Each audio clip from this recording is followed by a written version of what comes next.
All right, guys, we are back in my garage for another video, and today we are going to be testing out the new Blackvue Elite 9 dash cam. Previously, I tested the Elite 8 when that released last year, and now the Elite 9 is a nice upgrade over the Elite 8 with some better resolution as well as some other performance enhancements. So in this video, we're going to go ahead and unbox it, or install it on my car and review some test footage and go over some of the latest features so you can decide if this is the right dash cam for you. So let's go ahead and talk about it, and hopefully you guys find this video useful.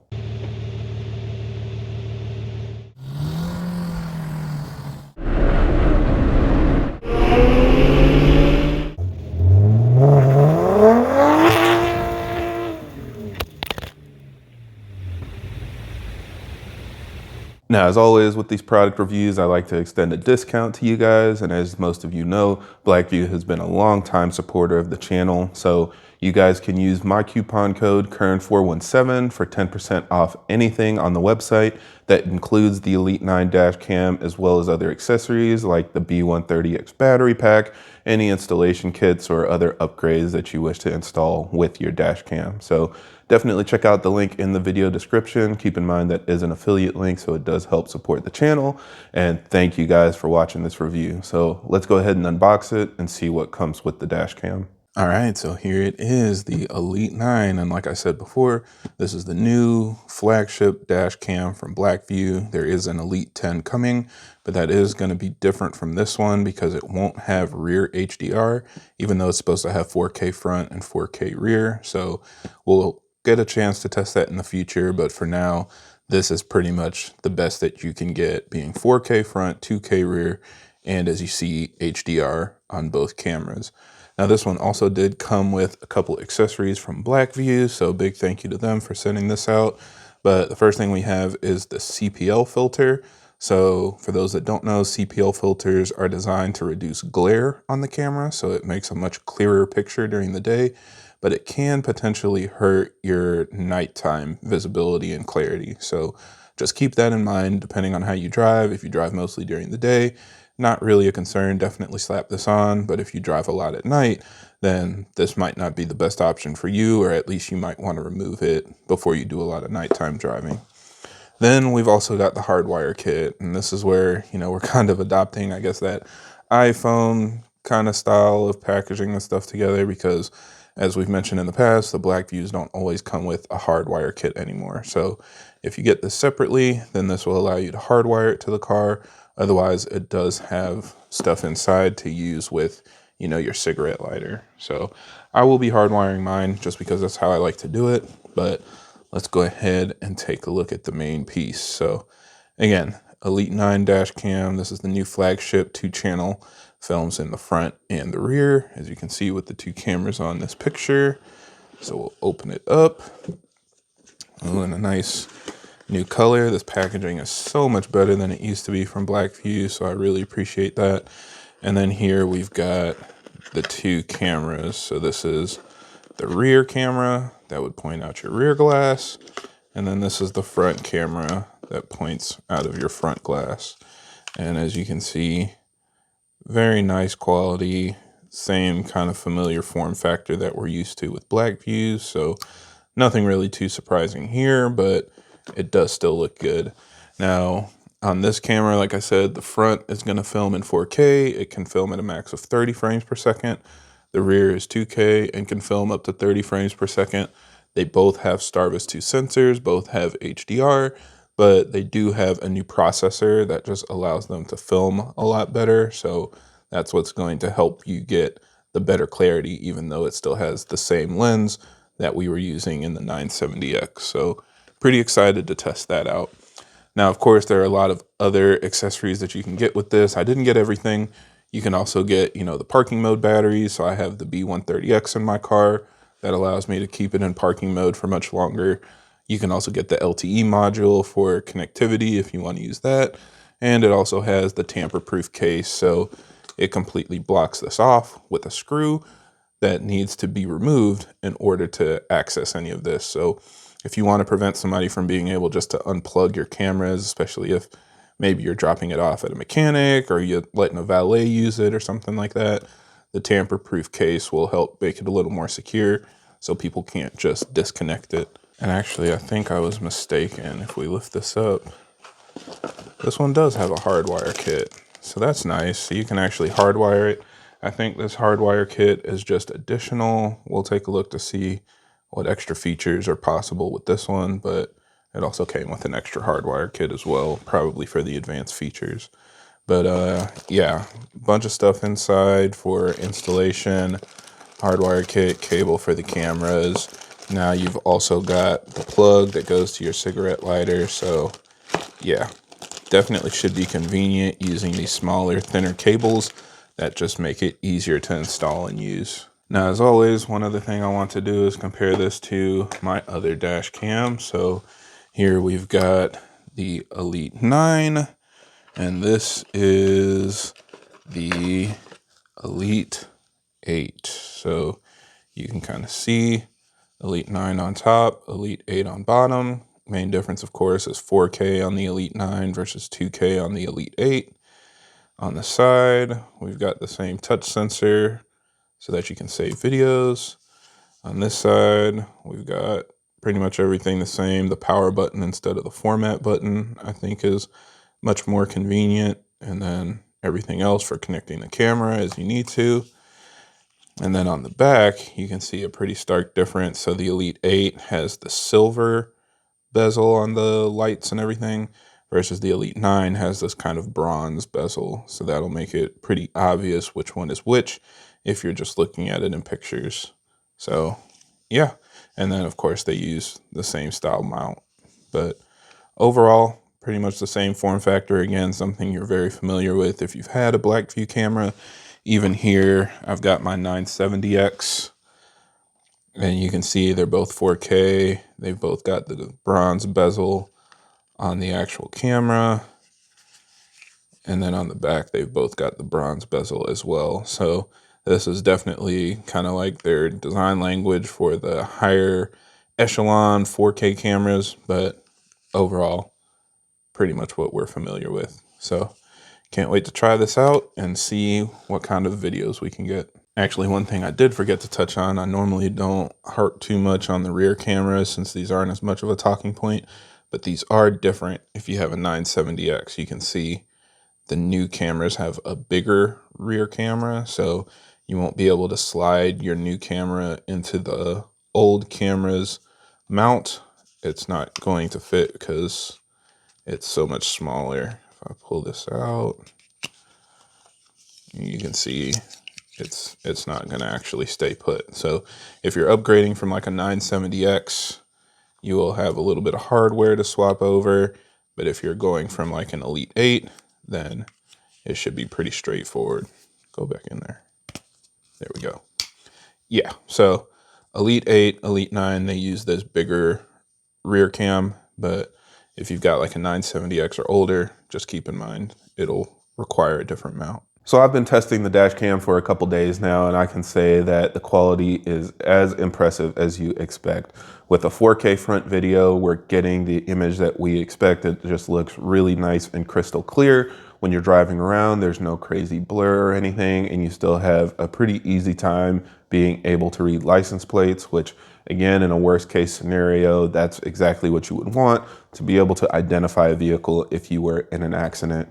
But it's also nice just to have really clear video for capturing cool things, seeing cool cars or other, things going on the road. I like to just share videos from time to time, and it takes, the pressure off of me. You don't want to feel like you need to hold up your phone and record things that are going on. So if I see something, I just know that when I get to my destination, I can download the video from my dash cam and share it with my friends or whatever I want to do. So nice to have that 4K front video. But even nicer to finally have that 2K rear video. It is super clear, super high quality, almost as good as the front camera. And historically, Blackvue dash cams have only really offered 1080p video, even on their flagship cameras. So in the rear, having that 2K upgrade is a welcome change. I do think that, this looks even a little bit better than the Elite 8, which is 2K front and rear. But they mentioned that on the Elite 9, it has a much better processor. So that allows you to get even better video. And they do plan on pushing updated firmware to the Elite 8 to help bring it up closer to what the Elite 9 can produce. But I would say at this point, the Elite 9 is the new flagship and the best option that you can get. Also at night, the recording is nice and clear. They all have HDR videos on both the front and rear dash cam. So again, you can see even with your headlights really bright, it's still able to see signs, it's still able to see license plates and all of those reflective surfaces that usually get blown out and you just kind of see like a white box. Now you're able to actually see the words and the letters and stuff very clearly using that HDR technology. So it is extremely important nowadays. I don't think I would ever get a dash cam that doesn't use HDR, because at night it really is a game changer. And as you can see in that footage, it is exactly what you would be looking for. The rear footage looks good as well. It is a little less clear, but I think because the headlights are pointed directly at you, it kind of makes it a little more difficult for it to see everything around it. So it kind of makes the rest of the image darker. But when you're in a more open area, it does look a lot more clear. So it just kind of depends on the situation and circumstances.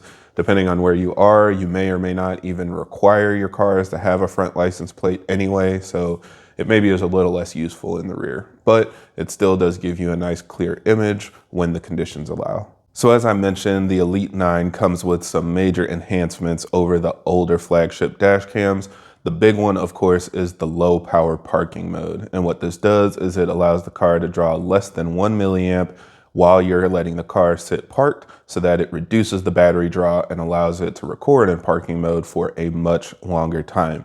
So if you've got a normal battery in good condition, this can last several months, or if you've got a fully charged B130X battery pack, they say it can last up to a year, which is really insane. So the way that it works is pretty simple. When you're in normal parking mode, nothing's happening. It sits in that super low power standby mode. So it's just kind of waiting in case an incident were to occur. But if the accelerometer sensor inside of the dash cam detects an impact, then it will wake up almost instantly. It takes less than a second to wake up, and it will begin recording like normal. So that still allows you to see what's going on while reducing the actual wake up time so you don't miss anything. And it also helps not drain your battery. So it's a really nice feature to have, but keep in mind you can still use the other parking modes as well. So they still have like the time lapse one where it just takes a picture every so often and makes a time-lapse video. It also has the motion detection video, so anytime it detects motion, it will record as well. So all of that is still available as an option in the app, but this just adds an extra feature to give you that longer lasting parking mode. So I would say it really depends on your use case. If you don't park your car anywhere more than 12 to 24 hours, it might not be as useful. But if you're somebody that goes and parks your car for a week at an airport or something like that, and you want as much protection as possible over an extended period of time, then this can definitely help give you that longer protection. The other thing is it does help the dash cam produce less heat during parking mode. So for a lot of us, you might have experienced overheating in the past, especially in the summer when your car is parked outside and inside of the car gets up to 120 or 130 degrees Fahrenheit. If your car is sitting with the dash cam in parking mode, potentially that could make the dash cam overheat. And that's something that every new dash cam Blackvue puts out helps reduce those overheating concerns. So this is just another step in the right direction to reduce the chance of that happening, especially if you live somewhere with a hotter climate. Now, outside of that, you've also got all the regular smart recording modes. So the dash cam is always trying to detect if something is wrong. And so it will automatically save video if you have hard braking moments or fast acceleration, basically anything that seems like you're trying to get out of a bad situation. If you do hard cornering, it will also save video as well. And then of course it does the impact detection while you're driving. So if anything inside of the sensors in the dash cam detects that something could be wrong, it will automatically save that video and lock it in your files so that it won't be overwritten easily. Now you can turn on or off these settings, and you can increase or decrease these settings just like before, but this is again just added functionality that Blackvue offers. And then probably the biggest thing that Blackvue is known for is their cloud connectivity. I don't think anybody offers this kind of feature in their dash cam like Blackvue, but if you use the app, you're able to do a lot of different things with your dash cam to help alleviate some of the storage concerns. So of course, a big one is the live event upload. So if there are any of those issues, it will automatically upload those clips to the cloud so that you will always have those in safekeeping, and it doesn't necessarily need to take up all the space on your SD card or worry about that getting overwritten in the future. You can also do live view. So if you're in a remote location, you can go through the app and log in to your dash cam and see exactly what your dash cam is seeing. So if there are any issues, you can always check on it. But if you're not always staring at your phone, it will also send you alerts. So if there are any parking mode issues, like if it detects an impact while you're parked, it will send you an alert so that you can check the dash cam and see exactly what's going on. Now, the good news is every dash cam account comes with free 5 gigabytes of cloud storage, but the only asterisk here is you do need to pay for a SIM card and a data plan in order to actually get the connectivity. So the capability is there, but you need a separate data plan with either your cell phone provider or whoever you choose in order for all of this to work. So really quick, let's do our normal comparisons. Again, if you've got a different dash cam and you're considering upgrading or just looking at the different options and trying to choose, let's see what actually sets the Elite 9 apart. So if you're comparing it to the Elite 8, which is basically the next tier down, the biggest difference, of course, is the 4K front video. And I do think that is extremely nice to have. It's not a requirement by any means. I've even got dash cams that are only 1080p front and rear and they work fine. But having the extra clarity that comes with 4K is pretty significant, especially in the front where most of the stuff that you're interested in having a clear video of is happening. I think that a 4K front video is kind of the bare minimum of what I would move forward with nowadays. Now, of course, the Elite 8 is going to be cheaper, so depending on your budget, that is perfectly fine, and you can easily upgrade to an Elite 9 in the future since all of the connections and everything are the same. But I would say that the 4K front video is definitely worth the upgrade if that's in your budget. It also appears that the Elite 9 has a higher temp cutoff, so it's 75 degrees Celsius versus 70. I don't know if there's something else internal in the Elite 8 that causes it to have a lower cutoff, but granted, 70 degrees Celsius is already still extremely high. And like I said, as Blackvue puts out their newer dash cams, they try to make them more and more heat tolerant. So again, it's a step in the right direction, but I don't know that that's necessarily a game changer. So the big thing for me is getting that 4K front video. Now, maybe you're coming from a DR970X Plus like I've been running for the past several years, so you already have 4K front video. Is it still worth upgrading to the Elite 9? And again, I would say yes, specifically because now you're upgrading the rear camera to 2K video, which gives you much better clarity. And historically, that 1080p rear camera has been, the one thing probably holding these dash cams back. So upgrading it to 2K and giving it almost the same quality as the front makes it much more useful and a much nicer picture. Also, getting that low power parking mode is a really nice feature if you ever plan on parking your car anywhere for a very long time. That is not even an option on the DR970X Plus. It won't come with a firmware update or anything like that. It's specific to the processor and the hardware that's in the new Elite series of dash cams. So if you want to be able to get that extremely long time of parking mode recording, this is the only way to get it. Now, also a couple other minor things is it does give you a wider angle viewing in the rear. So it goes up from 107 degrees to 118 degrees, which just allows you to get more information in your picture. And also, like I mentioned, you switch from the format button on the side to the power button, which I think is much more useful. I would not want to format my SD card by mistake. And so having a button sticking out that I could potentially press when I don't mean to is not really something that I liked. I wish that I could have at least covered it up or something. But now having a power button, if you're having any issues and you just want to power cycle your dash cam, that makes it really easy to do. So yeah, I think that pretty much sums up everything. Let me know what you guys think. Was this an option that was already on your radar, or did you already kind of decide to go this route? Definitely curious to hear your thoughts. In my opinion, I think it's definitely a worthwhile upgrade, and I'm happy to see Blackvue move into this new Elite series of dash cams that have much better features, much better quality video, and that new low power parking mode is going to be a game changer for a lot of folks. So I'm upgrading my DR970X, and the Elite 9 will be my new daily driver. Of course, I'll post video clips of anything interesting I see in the future on my social media, so follow me there if you want to see any of that. And always remember, use my coupon code KERN417. That will get you 10% off of your dash cam or any accessories on the Blackvue website using my link down below. So For now, I think that's it for this video. Thank you guys for watching, and I hope this helps. And if you have any other questions or comments, leave them down below.